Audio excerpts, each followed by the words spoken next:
Muraho neza murakomeye, ndabaramukije mbifurije ibihe byiza. Mu myaka yashize nakunze kwandika, nkunda kwandika, ni ibintu binduhura mu mutwe, ni ibintu nkunda, ariko cyane cyane kwandika gutya ntabwo bipfa kuza, akenshi kwandika biva mu bitekerezo umuntu aba afite, mu byiyumviro se, n'ibyo umuntu yifuza yuko ashobora kuba yasangiza abandi bantu batandukanye.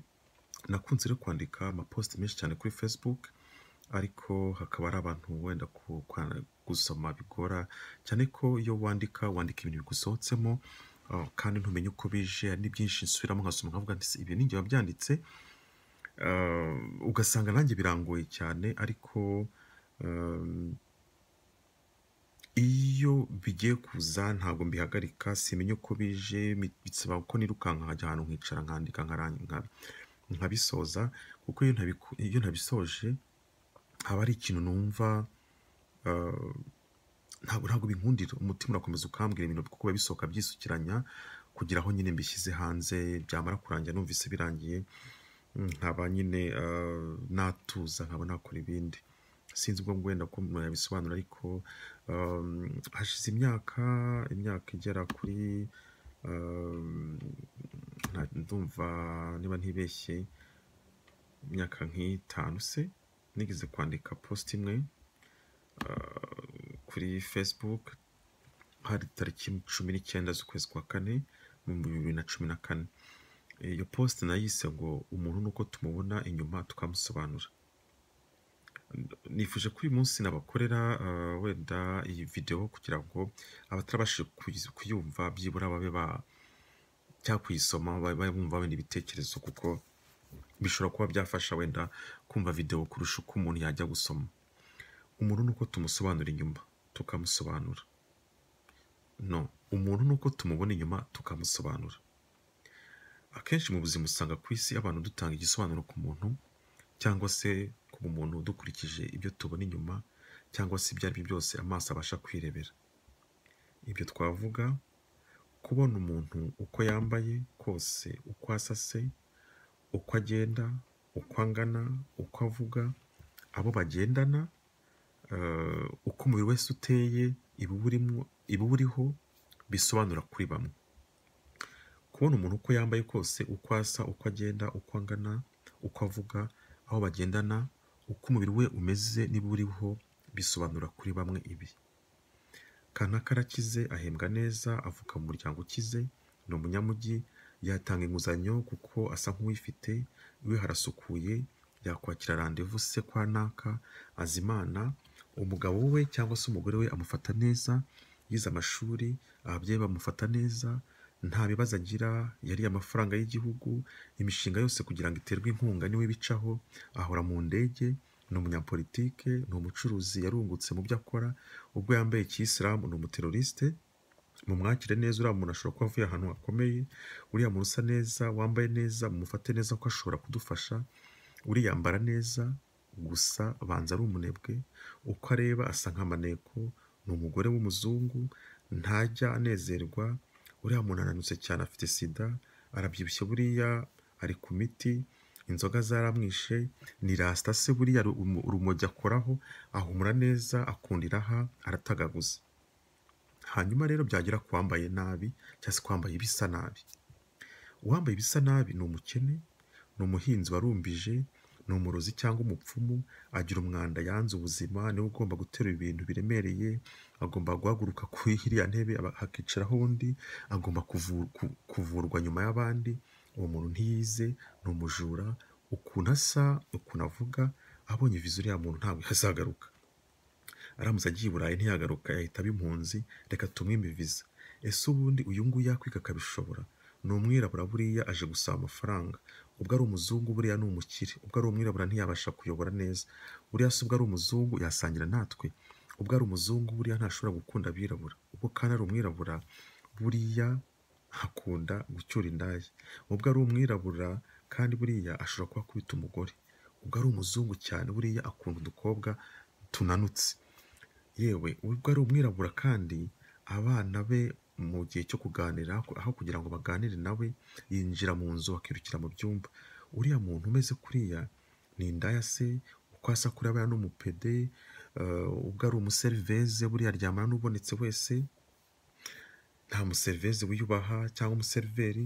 Uriya muntu afite inda ingana kuriya, arya byinshi, ruswa niyo imutunze, cyangwa arya ha babiri, kariya karananutse ni akanyamushiha, ubwo aseka buriya arahaze.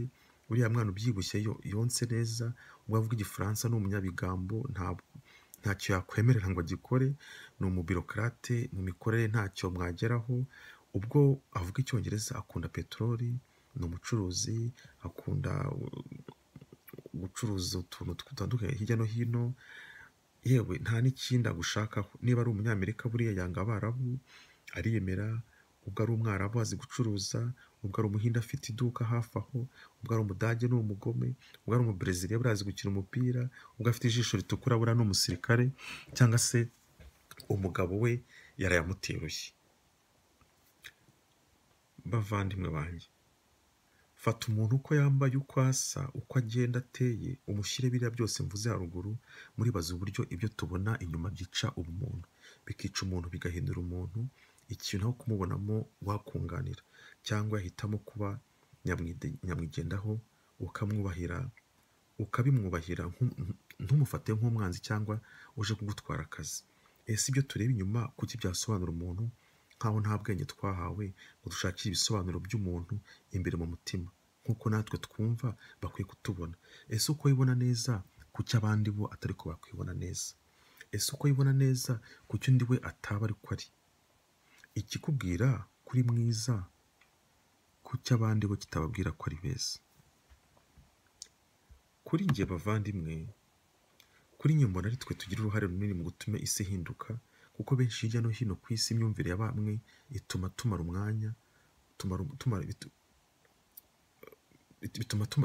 bituma tumara umwanya munini tugiranye ubuzima bwiza, cyangwa se tugiranye umuntu, cyangwa tubonamo umuntu wenda ko yashoye ubuzima, cyangwa se ubumuntu bwacu kubushora, cyangwa se havugwa ko naka afite ubuzima, twumva ufite ubuzima. Muri ibyo byose, muri turebesha amaso inyuma, maze umuntu n'umuntu tukabisobanura mu byo tureba, yaba mu mitungo se, mu mishahara yacu, mu miterere igaragara ku maso, uko se tubayeho, aho kugereranya ubuzima mu byo dukora, dukorera isi, dukorera abandi, n'akamaro kacu ka buri munsi mu muryango, ku gihugu, no ko tubana, ariko cyane cyane icyo twimariye n'icyo tumariye isi muri rusange. Uko dutekereza, hari uburyo dutekereza ugasanga bibangamiye inyungu z'uko abantu bakwiye gutekereza abanyagihugu. Niba kanaka kameze gutya, ukumva ko abanyagihugu cyose baturuka aho hantu bose ari uko bameze, abacu se bose tukabashyira mu gitebo kimwe. Igihugu ari cyo nicyo numva ko ari bwo buzima bwacu, twebwe ku giti cyacu tubumaza kenshi. Uko tubuyobora, uko ubuzima tubumaza kenshi, uko tubuyobora nuko twabaho neza mbere na mbere, tukabyikorera, tukanabikorera abandi. Ariko no kutabikorera abandi, ntekereza ko bitakwiye kuba intandaro yo kugira ngo bitwe igisebo, ngo ube wanabiziza umuntu nk'aho ari itegeko kuberaho abandi, nubwo mu buntu gufasha abandi ari ingenzi. Akenshi iyo tuganira nk'uko nguko, usanga ari umuntu ubaho akumva yuko agomba kubaho nk'uko abandi babayeho, ukumva yuko uko ubayeho ariko abandi bose bagomba kubaho. Kubaho rero tukaba dutanga ibisobanuro ku byo tubona inyuma, bituma twambura ubumuntu, icyo nakwita wenda mu gifaransa wenda nabita na dezimanize, guhonyora no kumva turi hejuru y'abandi. Sinzi uko ibyo wenda nabyita wenda piyetine, kwirengagiza ubuzima nyabwo ubwo aribwo n'igituma turiho, uko twabayeho n'impamvu ya buri wese yo kubaho. Bikaba bitantangaza bamwe turiho tutazi n'impamvu turiho n'icyo dushaka, nuko tugomba kubaho bucya gusa bukira, umuntu akabaho nk'inyamaswa ihaze ikaryama, bwacya igashaka icyo kurya mu nzira zose. Imbi ni nziza, twakironka tukaryama tugasinzira, cyashira tukajya guhiga. Ubuzima bw'umuntu bavandimwe, ku giti cyanjye numva ko ntibwakwiye cyangwa se ntibwagakwiye gusobanurwa n'ibyo tubona inyuma. Hakwiye kubaho ubundi buryo twabusobanuramo, aho kubusobanura no kubwibwira cyangwa gushinja abandi uko bitwara, no kubaha amazina bitewe n'ibyo tureba inyuma. ntabwo nakurengeza ko bimwe mu byo tuvuga bitewe n'ibyo tubona inyuma ari byo. Bishobora kuba ari iby'ukuri, ariko byaba byiza duharaniye kubihindura mu bisobanuro dutanga, ntibibe izina rya kabiri ry'umuntu. Reka mbahe urugero. Muti Gaspard w'umusinzi. Ikindi, haba hari n'umunyamafuti. Numva ko niba twaba dufite amafuti runaka, bitakwiye guhurikiza izina ry'umuntu. Muri twe ntekereza ko tutakwiye kwishimira ibibi kanaka akora. Uwo nguwo Gaspard mvuze urugero, ibibi bye. Ikindi, abanyamafuti kuko ndimo, mwebwe uko murimwo, kuko barimwo, bakwiye gukundwa uko bari, twe twita abazima tukifuza kubafasha kubahindura beza, nubwo nabyo atari umukoro wacu, ariko nibwo bwiza buranga uruhererekane rwiza nyamuntu.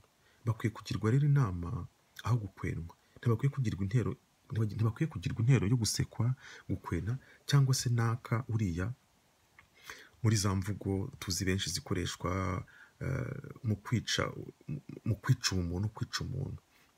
Urugero, ugasanga ibyo uvuga, ibyo mvuga, ibyo tuvuga, akenshi ntabwo utegereza impact bigira mu kwica ubuzima bw'umuntu watwise akabyarwa nyuma y'amezi 9 cyangwa se amezi 8. Kandi nibaza twe beza, kuko benshi tuzi ko turi beza, twatanze iki ngo tube beza cyangwa ngo tubishobore kuba beza? Ese impamvu yo kuba mubi kwa naka, akaba umusinzi, akaba indaya, akarya umuryango, agatekereza nabi, kugira naho avuga ijambo ribi rimwe rituma tumwita umusazi, aho byaturutse twahahereyeho, ntituhirengagize ko akenshi tubona undi mu mwanya arimwo, ariko iyo twe tuwurimwo ntitwibona. Ese umuntu yambara ubusa ku muhanda cyangwa akicwa n'ibiyobyabwenge byaratangiye bite? Birashoboka ko twabyiteye, yabitewe, yabyanduye, cyangwa se yarabihisemo, ariko impamvu yose si uwo gusekwa, si n'uwo guseka, kuko gutandukana niko gutuma ubuzima butazima, tukaberaho kubutanga no guhora tubwuhira buri munsi uko bukeye. Muri make, ubuzima tukaba intego, kuko kurangara gato umuntu aragwa, kandi yaguye si we wenyine arushya, natwe benshi umuryango we ku giti cye nawe arirushya, akaba yanakurikira, yanakuruhira cyangwa se yanakurukira mwicanye mu rugendo, taxi cyangwa se train, wari wifite gahunda zigapfa bitewe n'uwashobewe n'ubuzima. Natwe twamurekeza tumukwena, tumuha ibitutsi byinshi cyane, kumuseka kenshi, tutanazi n'ibyo arimwo, yaba wenda nabizi nawe ibyo arimwo, kandi ibyo tubona wenda ari bibi, we akaba abisobanura wenda kuri wenda nk'ibyiza, bitewe n'uko ari uko ubwenge bwe bumubwira. Kuri njye rero, kuri njye ubuzima bw'umuntu bye mbyita bye byiza bidutangaza, tuganiriye n'umuntu cyangwa tukamara igihe tukamumenya. Nibyo bisobanura kenshi umuntu kurusha ibyo ndeba inyuma, ari nayo mpamvu tutakwiye guhita dusobanura naka bitewe n'uko tumubonye mu by'amaso yacu areba. Ese ubundi bibaye ngombwa ko dusobanura umuntu, kuki tutahitamo kumwita neza, kumwita ibyiza nk'uko twe twiyita imbere y'abandi? Kuki ari bibi tubanza buri gihe? Kuki tunezezwa n'ubuzima na wa munezero na bya byishimo by'imbere na yanse kutugira no mu bibazo, mu bukene bimwe usanga kenshi uyita umukire adafite, kuko kuri we afashe igisobanuro cy'ubuzima, kuko ibyo atunze mu bundi buryo. Ni byiza kwiyakira uko uri, ukanezerwa n'uko uteye, aho kwirukira gushaka iby'abandi wenda bitazanakubera, ahubwo ugashakisha ibituma umutima wawe unezerwa. Nifuje kubaganirira, nifuje kubagezaho kino gitekerezo, kuko kubemera ko Imana iriho, kuko hari n'abatayemera ku burenganzira bwabo njyewe nubaha. Nshobora kuvuga ko Imana iha ibihembo bwa bwiza mbere muntu, muri iriya roho ituje, ihembera cyangwa ihuhera amahoro, bwa bwiza butunyuzwamo icumu bw'imbere, bwa bwiza butanyuzwamo icumu bw'imbere, nibwo bisobanura bwiza muntu kurusha bumwe bw'umubiri. Umuntu rero ntari mu byo tureba inyuma. Murakoze.